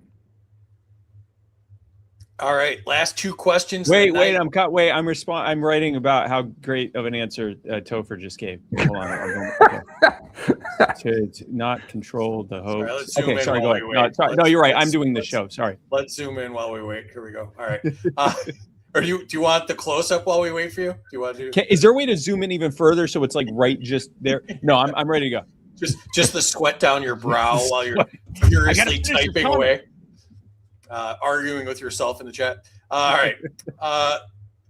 Category is AI in the workforce. Spike, would you trust an AI over a government worker to make decisions faster and cheaper? That depends entirely on who made that particular language model.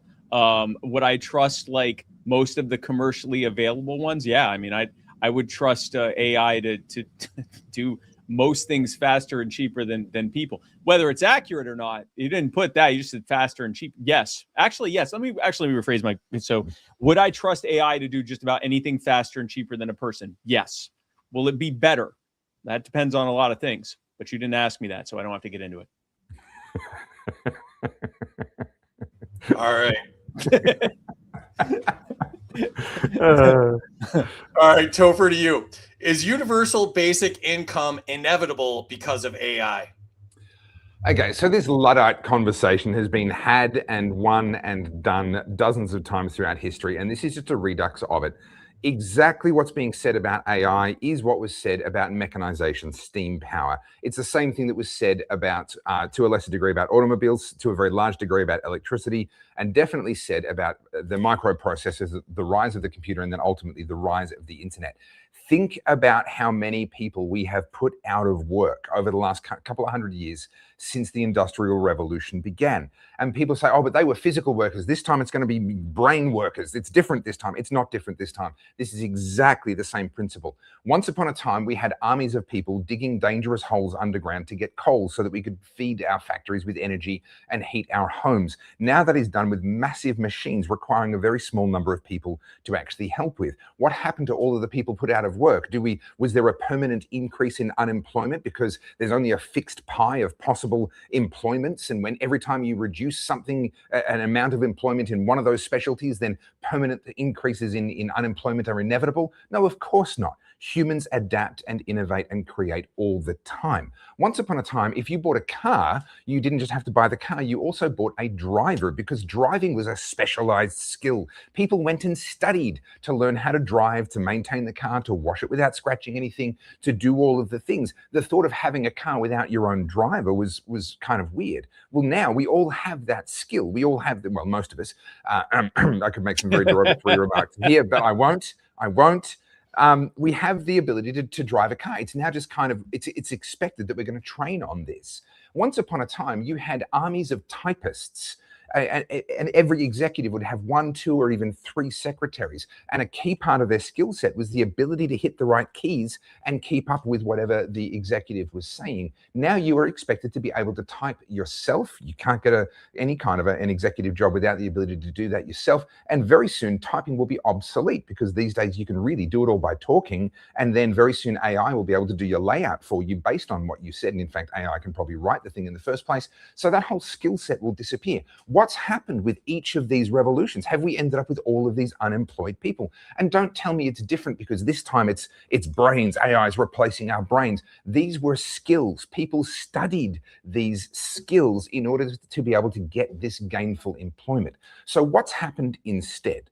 Well, what's interesting is our productivity has skyrocketed, because now you don't have to have a person dedicated to driving a car. You just do that as a part of your day. Turns out you can get more done in a day for the consumption of resources, because you're using up the life of one person to do whatever it is rather than 2. The second person's just needed to drive the car. Same with dictating letters to typewriters. Productivity has gone through the roof as a result of the fact that we built technologies that replaced humans and made them redundant. So I will actually argue that AI is going to be another great leap towards proving that a universal basic income is completely unnecessary. The key is this: it is a tool. And if you think about tools, not the people that you really don't like and that you find very annoying, they're a different kind of tool. I'm talking about the sorts of things that we have at our fingertips. I'm an author. I've published 2 books. They're available on Amazon. Did you know that I actually have access to the biggest book printing and distribution organization that the universe has ever seen? And if I don't use it, I don't have to pay for it. And when I do use it, I only pay for the portion that I use. That's better than being an owner. Every single one of us is in a better position than someone 200 years ago that owned their own printing press. And the same is true in every area of life. AI is just another tool, a thing that you have access to. And our system, free markets, where we are a voluntary exchange, rewards people who figure out how to organize what's available to them, including the printing presses and the logistics operations and the AIs and the cars and the vehicles and everything else. If you can figure out a way to organize that in a way that adds value, you're going to get rich. If you can't, well, you don't deserve to get rich. We're not heading towards universal basic income, or not heading towards that being inevitable. What we're heading towards is an even higher quality of life, with people actually having to work even less. But sorry, we will always still be working. Humans will always be innovating and coming up with new and interesting things to do that AIs won't. Excellent answer. All right. Enter your scores in the chat if you've not done so already. Tell us what you thought of the show. Tell us who you thought won.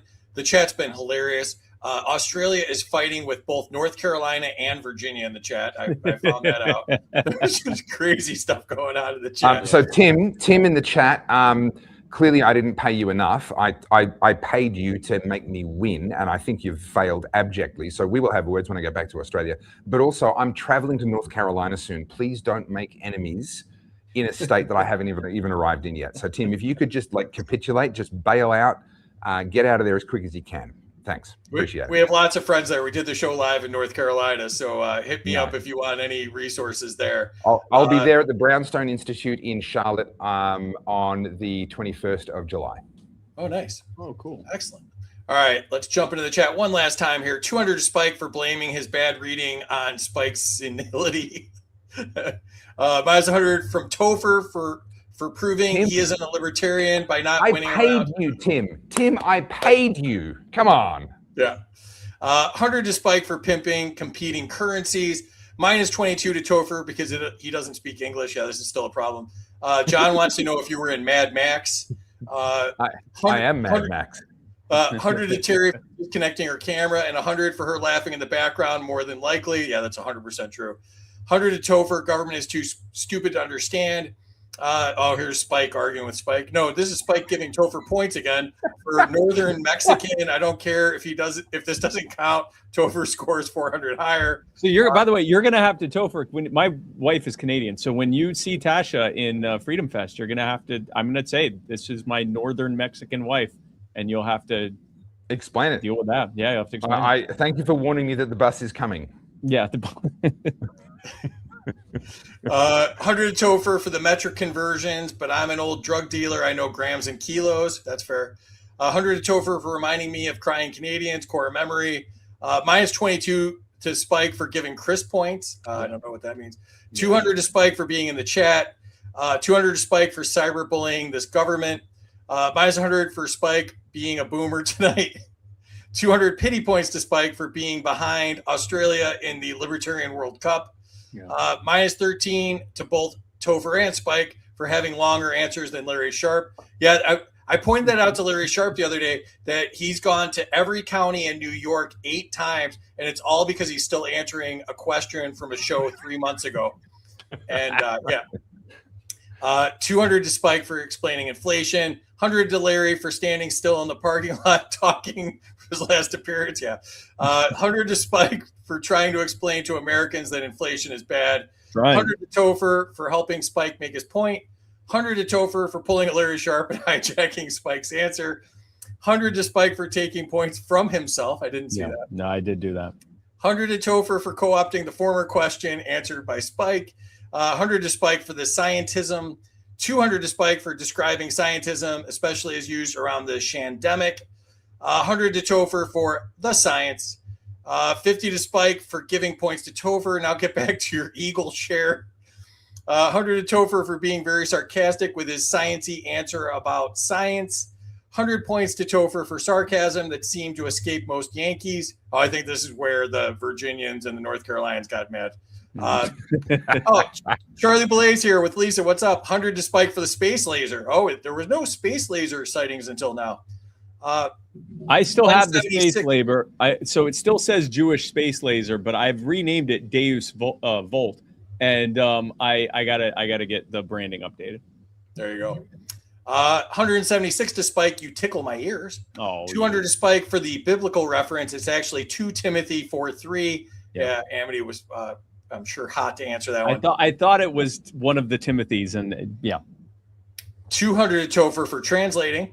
100 to Spike. I find him fair to adequate. Oh, that's the Paul Dar comment.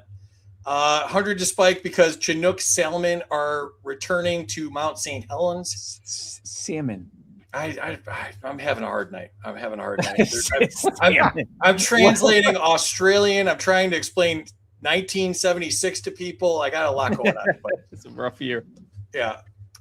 200 to Spike. Central planning is manifestly stupid. 200 to Spike. Then they get a budget increase to fix the problems they never do. Yeah. Or here's Spike arguing with Terry. I want to make sure everyone sees my middling quality comments. 100 to Spike for manifestly from Spike. Yes. No points to anyone from me. I forgot to pay attention. Got distracted in the chat. That's happening a lot And it tonight. shows, Tim. It shows in my scoreline. Yeah. Are all these comments from Spike? 200 to Topher for explaining how experts on a specific subject should not control the whole show. And now Spike's wondering why the show hasn't ended. It's because of all your comments, Spike. It's all my comments, yeah. Yeah. Oh, now Topher's in the mix. This is what's going on. I specially logged in so I could comment too. Do I get a bonus? No, that's not. 100 points to Topher for copying Spike to get points that Spike got for being in the chat. 200 to Spike for pausing the show to trash talk in the chat. You really are just one of us.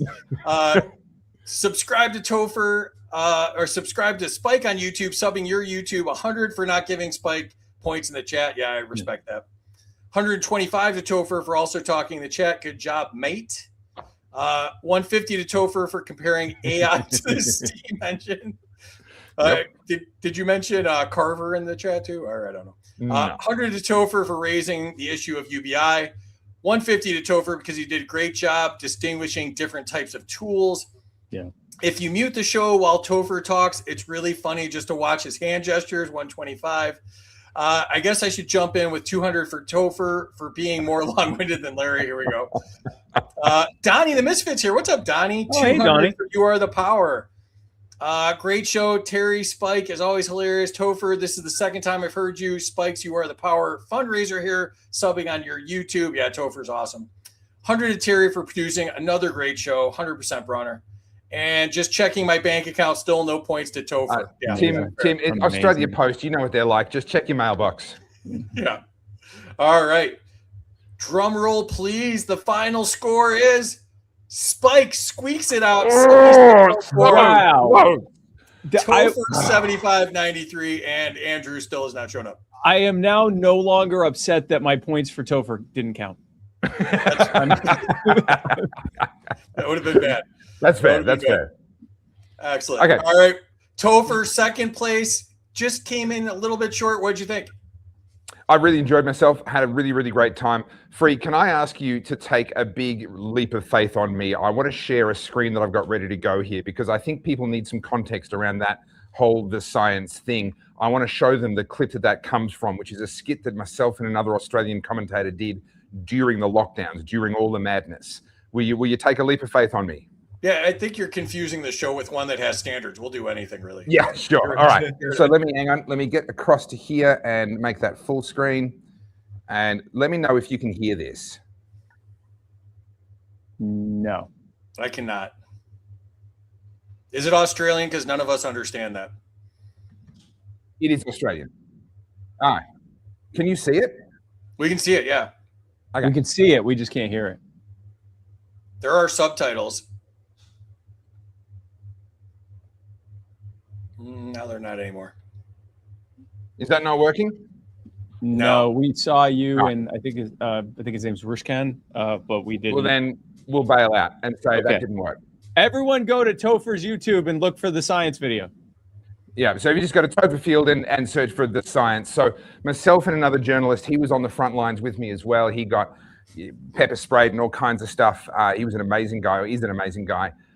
He and I tried to bring a bit of levity to a very, very grim situation. So we did about 6 different sketches along the way. And at the time, one of the arguments I was making was that our government, you know, we think that we're a post-God society, we're a secular society. We're not. We got rid of the Judeo-Christian God and we've put the government into God's place.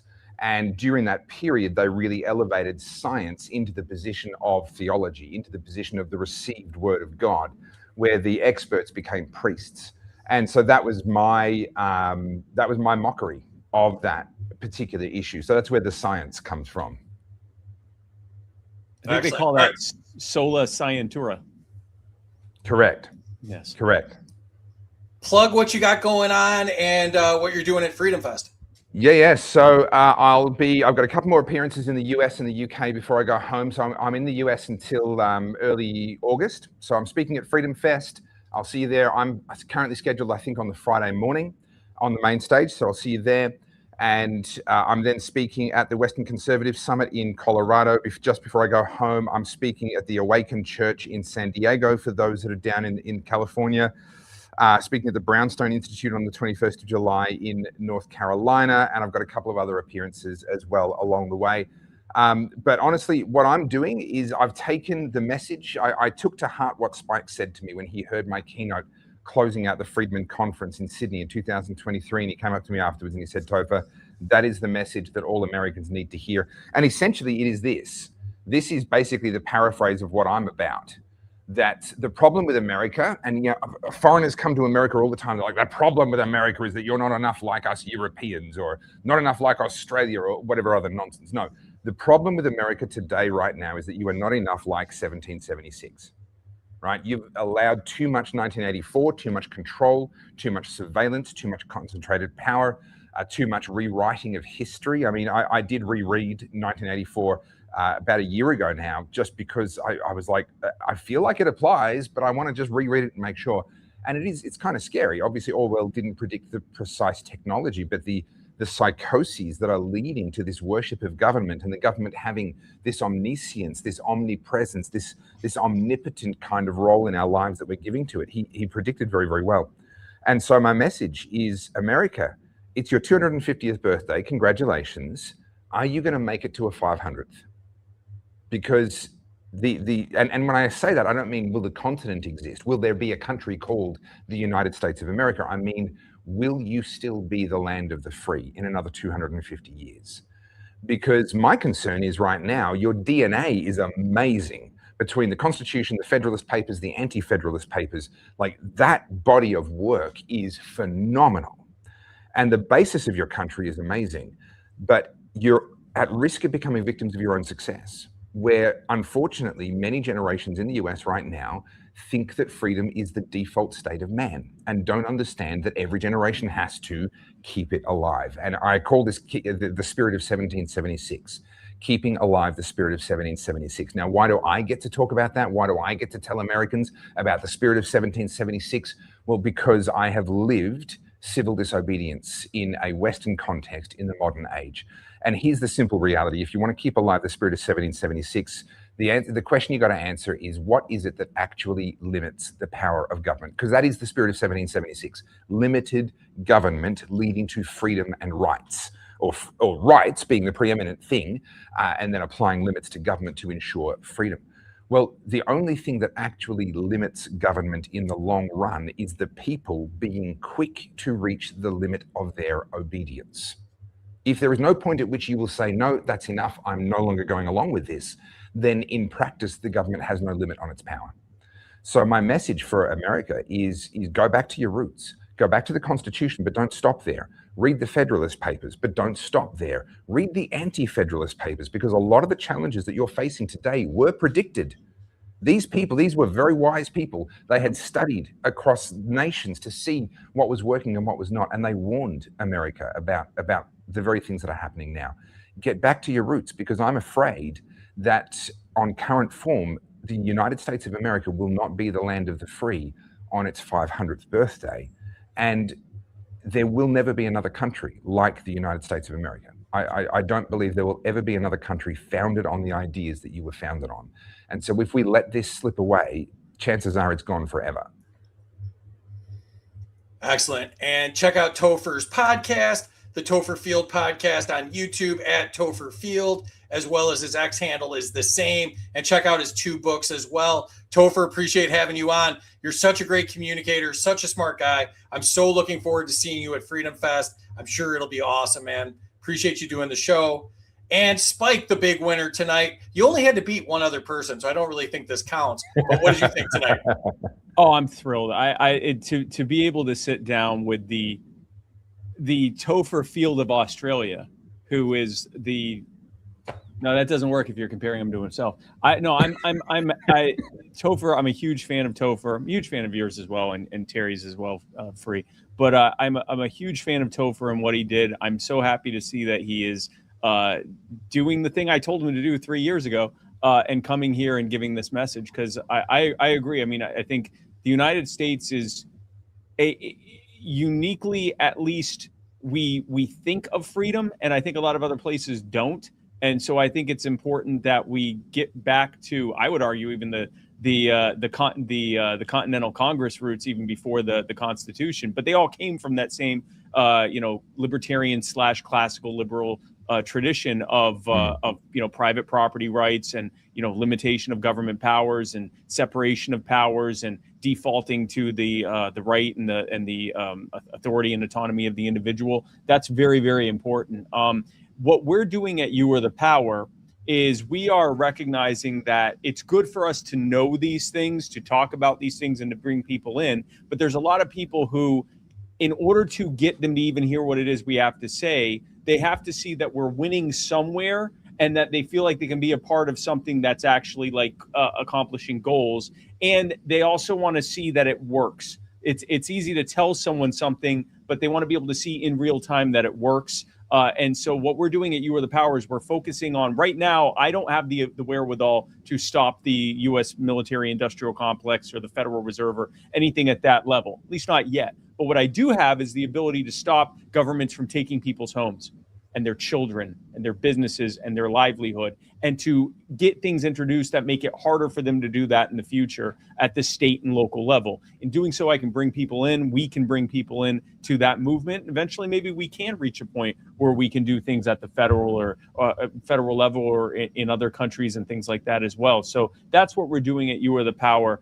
I think, and I'm trying to figure out the best way to say this, but anytime I do one of these shows or go and speak at an event, I am incredibly grateful to God that he took someone like me, who, besides being an imperfect sinner, just like everyone else, I'm also like basically a clown.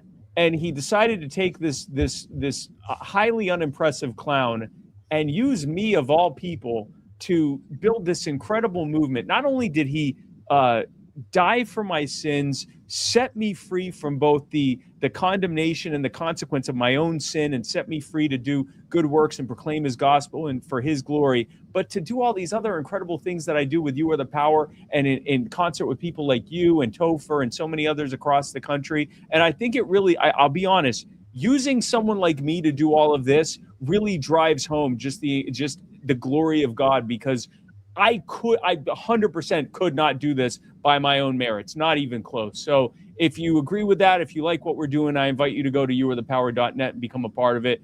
Absolutely. If you're not already doing so, subscribe to Topher, follow him on X, on YouTube. He's on Facebook, on everything, Instagram, everything else. Follow him. Be sure to be a part of what he's doing. I'm sure you're already all subscribed to Are You Smarter Than a Politician? But be sure to do it if you're not. And God bless you all, and thank you all for being a part of this. Amen, brother. And all that is at youarethepower.net. And you can follow Spike on X at Real Spike Cohen. And I just want to throw up the Freedom Fest again, July 8th through 11th in Vegas. It's going to be so fun. Go to the website, freedomfest.com. Use the discount code SPIKE100. Come see all of us here. Get to meet us in person. Get Terry to autograph her book for you.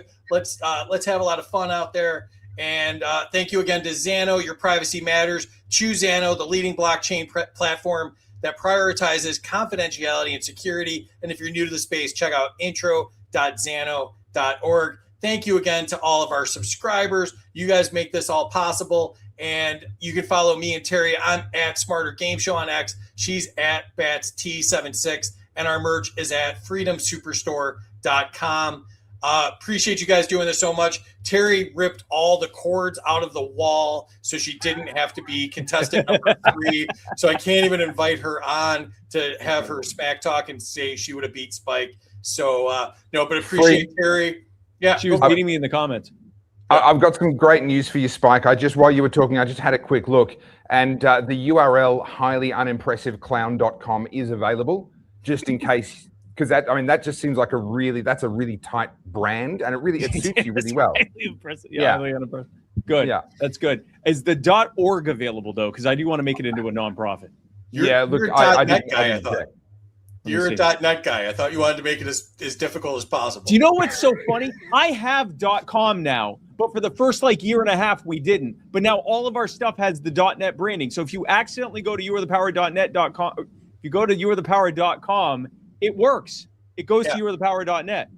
Yeah. I like how you stuck to your guns, and your URL is in the ghetto of the internet, and you're just fine with that. And you're just going to keep rolling on it because you got a couple $5 shirts printed up with it on it. That's You understand me. You understand. Yes. One last thing, Free. I've been told that in America, you got to put yourself forward more. So I'm going to do a very un-Australian thing and say there were some comments in the comments about me going on other podcasts. Look, consider me available to the point that you could probably classify me as a podcast whore at this point. If you thought that Spike and Free had low standards, you haven't met mine. I'm pretty keen to get out there as much as I can. So if there are podcasts or other opportunities, then do please reach out. Just Topher at topherfield.com, or you can reach out to Spike or Free, and they'll put you in touch with me. And he's in the States. He'll come to your house right now. He'll straight up he'll just be there. Whether you want me there or not. Well, yeah. I didn't say they requested. I'm saying you'll be like, yeah, I'm here. And you're like, that's my house. And yeah. I want to shout out one last thing.